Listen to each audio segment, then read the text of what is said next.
다 함께 기도하심으로 8월 27일 수요일 매일 예배 시작하겠습니다. 기도하시겠습니다. 하나님 아버지 감사합니다. 오늘도 주님의 일꾼 삼아주시고 복음을 전하는 귀한 사명도 우리에게 허락하시니 감사합니다. 오늘도 이 매일 예배를 통하여서 우리의 사명을 다시 붙잡게 하시고 우리 안에 있는 게으름과 나태를 벗어버릴 수 있도록 하나님 우리에게 힘과 능력을 더해 주시옵소서. 주님이 우리에게 맡기신 각자의 자리와 그 삶의 터전 가운데 우리가 주님의 복음을 먼저 받은 자로서 빛과 소금의 사명을 감당하게 하시고 또한 말씀과 사랑으로 정말 주님의 나라가 세워지는 귀한 은혜가 아버지 우리의 삶을 통해서 이루어지게 허락하여 주시옵소서. 세상 가운데 정말 주님의 향기로운 편지로 살아갈 수 있도록 도와주시옵시고 언제 어디에서든지 우리가 하나님의 영광을 나타낼 수 있는 귀한 삶을 살아갈 수 있도록 하나님 함께하여 주시옵소서. 오늘도 우리의 각자의 심령 가운데 하나님의 말씀을 사모하며 나오는 주의 모든 백성들 가운데 하나님께서 그 기대함보다 더 크신 은혜와 축복의 말씀으로 함께하여 주시길 간절히 바라옵고 이 모든 말씀 살아계신 우리 주 예수 그리스도 이름으로 기도하옵나이다. 아멘. 찬송가 311장 함께 하시겠습니다.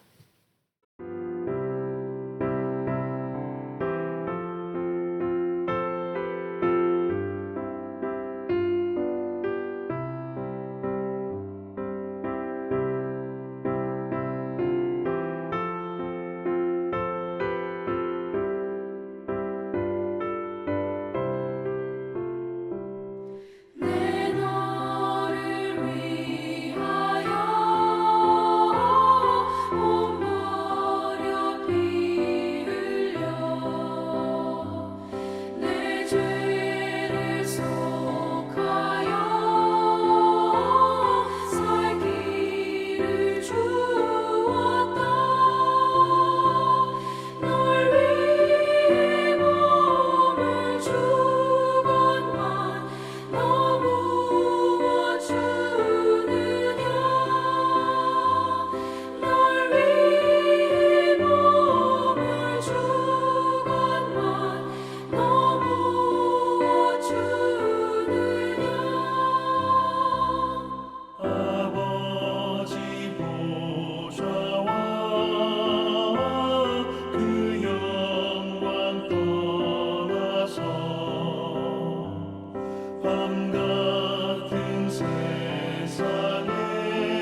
오늘 함께 볼 말씀은 에스겔서 23장입니다.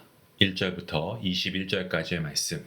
긴 말씀이지만 우리가 평소와 같이 말씀을 함께 한 목소리로 읽도록 하겠습니다. 1절 말씀부터 함께 보겠습니다. 또 여호와의 말씀이 내게 임하여 이르시되 인자야, 두 여인이 있었으니 한 어머니의 딸이라. 그들이 애굽에서 행음하되 어렸을 때 행음하여 그들의 유방이 눌리며 그 처녀의 가슴이 어루만져졌나니 그 이름이 형은 오홀라요 아우는 오홀리바라. 그들이 내게 속하여 자녀를 낳았나니 그 이름으로 말하면 오홀라는 사마리아요 오홀리바는 예루살렘이니라. 오홀라가 내게 속하였을 때에 행음하여 그가 연애하는 자 곧 그의 이웃 아수르 사람을 사모하였나니 그들은 다 자색 옷을 입은 고관과 감독이요 준수한 청년이요 말 타는 자들이라. 그가 아수르 사람들 가운데 잘생긴 그 모든 자들과 행음하고 누구를 연애하든지 그들의 모든 우상으로 자신을 더럽혔으며 그가 젊었을 때에 애굽 사람과 동침함에 그 처녀의 가슴이 어루만져졌으며 그의 몸에 음란한 소돔을 당한 바 되었더니 그가 그때부터 행음함을 맞이 아니하였느니라. 그러므로 내가 그의 정든 자, 곧 그가 연애하는 아수르 사람의 손에 넘겼더니 그들이 그의 하체를 드러내고 그의 자녀를 빼앗으며 칼로 그를 죽여 여인들에게 이야깃거리가 되게 하였나니 이는 그들이 그에게 심판을 행함이니라. 그 아우 오올리바가 이것을 보고도 그의 형보다 음욕을 더하며 그의 형의 간음함보다 그 간음이 더 심함으로 그의 형보다 더 부패하여졌느니라. 그가 그의 이웃 아수르 사람을 연애하였더니 그들은 화려한 의복을 입은 고관과 감독이요 말 타는 자들과 준수한 청년이었느니라. 그 두 여인이 한 길로 행함으로 그도 더러워졌음을 내가 보았노라. 그가 음행을 더하였음은 붉은색으로 벽에 그린 사람의 형상 곧 갈대아 사람의 형상을 보았음이니 그 형상은 허리를 띠고 동이고 머리를 긴 수건으로 쌌으며 그의 용모는 다 준수한 자 곧 그의 고향 갈대바 바벨론 사람 같은 것이다. 그가 보고 곧 사랑하게 되어 사절을 갈대아 그들에게로 보내매 바벨론 사람이 나와 연애하는 침상에 올라 음행으로 그를 더럽히매 그가 더럽힘을 입은 후에 그들을 싫어하는 마음이 생겼느니라. 그가 이같이 그의 음행을 나타내며 그가 하체를 드러내므로 내 마음이 그의 형을 싫어한 것 같이 그를 싫어하였으나 그가 그의 음행을 더하여 젊었을 때 곧 애굽 땅에서 행음하던 때를 생각하고 그의 하체는 나귀 같고 그의 정수는 말 같은 음란한 간부를 사랑하였도다. 내가 젊었을 때 행음하여 애굽 사람에게 내 가슴과 유방이 어루만져졌던 것을 아직도 생각하도다. 아멘. 바벨론의 왕이었죠. 주전 597년경에 이 느부갓네살 왕, 이 느부갓네살 왕은 이스라엘의 남유다에 2차 침공을 합니다. 그렇게 해서 많은 사람들을 바벨론 포로로 데려갑니다. 그때 제사장이었던 에스겔은 바벨론 포로로 함께 끌려갔고요. 그 사건을 기점으로 예언자로 부르심을 받습니다. 그리고 하나님의 말씀을 선포하게 됩니다. 에스겔 선지자, 에스겔 예언자의 이 사고 밑바닥에는요, 항상 어떤 제사장다운 거룩함과 또 정결함, 이것에 대한 엄격한 기준이 전제되어 있습니다. 그러한 상황 속에서 오늘 본문이죠. 본문 23장 이 말씀은요, 앞서 우리가 보았던 22장에서 말하는 예루살렘의 죄와 그 죄로 인한 심판을 더욱 구체적으로 발전시키고 있는, 또 확증하고 있는 그러한 내용입니다. 그리고 에스겔 16장에서 예루살렘의 이 행음 대상이 애굽, 아수르, 그리고 갈대아라고 책망하고 심판이 선언되었던 그것을 우리가 기억하는데, 그와 같이 오늘 본문 23장에도 유다와 예루살렘의 임박한 멸망은 이 두 자매인 오홀라와 오홀리바의 행음 때문에 공개적인 처벌이라는 것을 선포하고 있습니다. 오늘 말씀은 이 결혼 관계와 이 결혼 관계의 은유 이런 것을 사용해서 좀 이스라엘 백성들이 하나님을 배신하고 행음한 것을 그렇게 비유하고 있습니다. 먼저 본문 1절부터 10절까지의 말씀은 이스라엘 백성들의 죄악을 이 음란한 두 자매에 비유하고 있는 말씀의 내용인데요. 이스라엘 죄악을 음란한 두 자매에 비유하면서 이 언니 오홀라의 음란과 심판에 대해서 이야기하고 있습니다. 그게 1절부터 10절까지의 말씀이에요. 특별히 3절과 4절 말씀을 보시면 이렇게 이야기하고 있습니다. 그들이 애굽에서 행음하되 어렸을 때 행음하여 그들의 유방이 눌리며 그 처녀의 가슴이 어루만져졌나니 그 이름이 형은 오홀라요 아우는 오홀리바다. 그들이 내게 속하여 자녀를 낳았나니 그 이름으로 말하면 오홀라는 사마리아요 오홀리바는 예루살렘이니라 라고 되어 있습니다. 자, 하나님께서 에스겔에게 북이스라엘과 그리고 남유다가 한 나라에서 갈라졌기에 한 어머니에게서 낳은 두 딸, 이 오홀라와 오홀리바 자매로 비유를 하고 있습니다. 그리고 우상 숭배를 가리켜서 음란한 행위로 비유하고 있습니다. 두 자매 중에 언니격인 오홀라는 이 통일 왕국 이스라엘에서 분열되었던 이스라엘의 수도 이 사마리아를 가리키고 있고요. 그리고 동생인 오홀리바는 이 남유다의 수도인 예루살렘을 상징하고 있습니다. 그리고 어머니는 북왕국과 남왕국으로 분열되기 전에 이 통일왕국 혹은 출애굽의 경험을 공통된 기억으로 갖고 가나안 땅에서 살아온 이스라엘의 이 12지파를 상징하고 있습니다. 3절 말씀에 나오고 있는 것처럼 하나님께서는 애굽에 있을 때부터 우상을 숭배한 이스라엘 백성들, 즉 그들은 음란한 여인이었지만 하나님은 그들을 아내로 삼으셨습니다. 이처럼 우리도 우상을 숭배한 이스라엘 백성들과 별반 다를 바 없이 영적으로 죽을 수밖에 없는 정말 그러한 죄인이 아니었습니까? 그럼에도 불구하고 하나님께서는 우리를 사랑하시고 그리고 결코 그 끈을 놓지 않으셨죠. 결국 하나님께서는 우리를 하나님의 은혜로 그분의 자녀로 삼아 주셨습니다.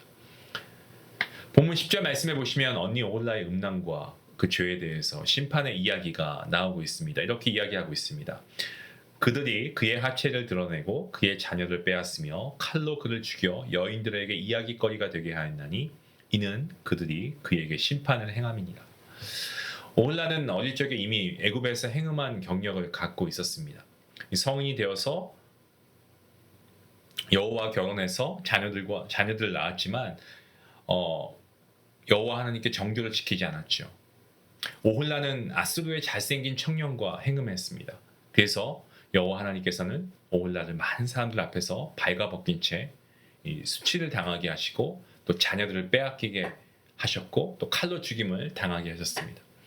우리가 알고 있는 것처럼 실제로 북이스라엘은 주전 722년에 아시리아에 의해서 멸망당하게 됩니다.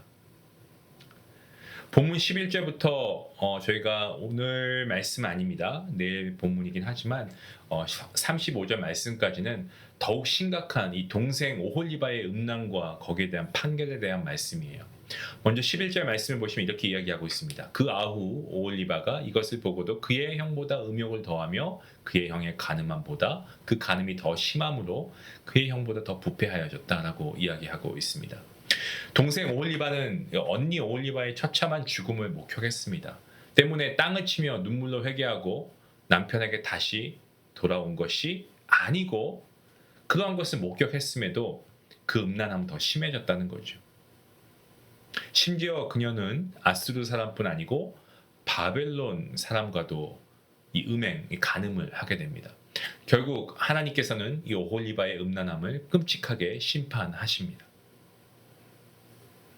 사랑하는 성도 여러분, 오늘 본문은요 북이스라엘과 남유다를 각각 오홀라와 또 오홀리바로 이렇게 비유합니다. 그렇게 해서 하나님과의 언약을 저버리고 우상 숭배와 이런 음란한 행위를 일삼은 죄악을 낱낱이 고발하고 있습니다. 언니 오홀라는 결국 아수르에 의해서 멸망했고 동생 오홀리바는 이를 보고도 돌이키지 않고 더 심한 음란에 빠져서 바벨론과도 간음했습니다. 하나님께서는 그들의 죄를 덮지 않으십니다. 공개적으로 다 드러내시고 심판하십니다. 그렇게 하심으로 언약 백성이 끝까지 회개하지 않을 때에는 그들이 맞이하게 될 어마무시한 결과를 직접 보여주고 계십니다. 성도 여러분, 이것은 오늘 우리에게도 하나님과의 관계를 깨트리는 어떤 영적 음란함과 어떤 이런 타협함이 있다면 우리가 멀리해야 할 것을 우리에게 경고하고 있는 말씀입니다. 우리가 교회에 와서만 거룩한 백성입니까? 우리가 여러분 지금 매일 예배 드리시고 계시지만 예배 드릴 때만 우리가 거룩한 백성입니까? 아니죠. 우리는 세상 가운데에서 이 거룩을 나타내고 하나님의 영광을 나타내는 하나님의 거룩한 도구가 되어야 합니다. 하나님과의 관계를 깨뜨리는 영적인 어떤 그런 유혹들과 이런 타협들 우리가 멀리해야 하는 것이 옳습니다. 우리에게는 말씀을 통한 이 거룩 그리고 순결 이것을 우리가 분명하게 지켜가야 하는 것이죠. 때문에 성도인 우리 모두가 날마다 더 하나님의 말씀을 가까이 하고 또 우리가 기도함으로 성령 하나님의 도움을 구하고 우리의 믿음을 세워가며 그렇게 함으로써 우리가 우리의 거룩함을 이루어내고 세상의 유혹 가운데서도 하나님께만 우리의 마음과 우리의 삶을 온전히 드려야 하는 것이 옳습니다. 오늘 우리에게 도전이 되는 이 말씀 우리에게는 어떠한 음행의 모습이 있습니까? 우리에게는 어떤 타협의 모습이 있습니까? 여러분 우리는 하나님의 자녀입니다. 거룩하신 하나님 앞에 거룩한 모습으로 삶을 드리는 예배가 우리에게 필요한 줄로 믿습니다. 이러한 하나님의 거룩한 자녀, 거룩한 예배자가 될 수 있기를 주님의 이름으로 축원합니다. 기도하시겠습니다. 거룩하신 하나님 감사합니다. 오늘 말씀을 통하여서 하나님의 언약을 저버린 두 자매의 비유를 보면서 다시금 우리의 모습을 살피게 하시니 감사합니다. 하나님만을 사랑하고 섬겨야 할 우리가 때론 세상의 유혹과 탐욕과 아버지 이러한 유혹의 소리에 우리의 마음을 빼앗겼음을 고백하며 하나님 앞에 우리의 죄를 고합니다. 주님 용서하여 주시고 우리로 하여금 오홀라와 또 올리바의 길을 따르지 않도록 붙잡아 주시옵소서. 회개와 정말 거룩의 순결의 삶을 살아갈 수 있도록 하나님 우리를 믿음으로 돌이키게 허락하시고 말씀과 기도로 깨어 있어서 정말 하나님께서 우리에게 주신 이 거룩을 지키며 끝까지 주님께 충성하는 신실한 주님의 거룩한 신부로 살아갈 수 있도록 하나님을 사랑하는 성도들을 붙잡아 주시옵소서. 감사하며 예수님의 이름으로 기도하옵나이다. 아멘. 우리가 오늘 하루를 우리가 한번 말씀을 가지고 돌아보길 원합니다. 우리가 항상 말씀을 읽고 또 기도하는 가운데 오늘도 우리가 하나님과의 언약을 깨뜨릴 수 있는 유혹들이 무엇이 있는지 우리가 그런 것들을 한번 적어보는 것도 괜찮을 것 같습니다. 우리가 이런 것들을 적어보고 또 이런 것들 경계하면서 우리가 이렇게 유혹을 멀리할 수 있는 어떤 결심과 결단이 우리에게 있었으면 좋겠습니다. 말씀을 생각하시면서 이런 세상의 유혹들이 나에게 어떤 것들이 있나 점검이 되어지면 그것을 우리가 끊어내고 그 자리에 우리가 가지 않는 것도 중요하겠죠. 그러나 우리의 결단 있는 믿음의 모습이 우리 안에 있기를 원합니다. 같이 기도하며 나아가겠습니다.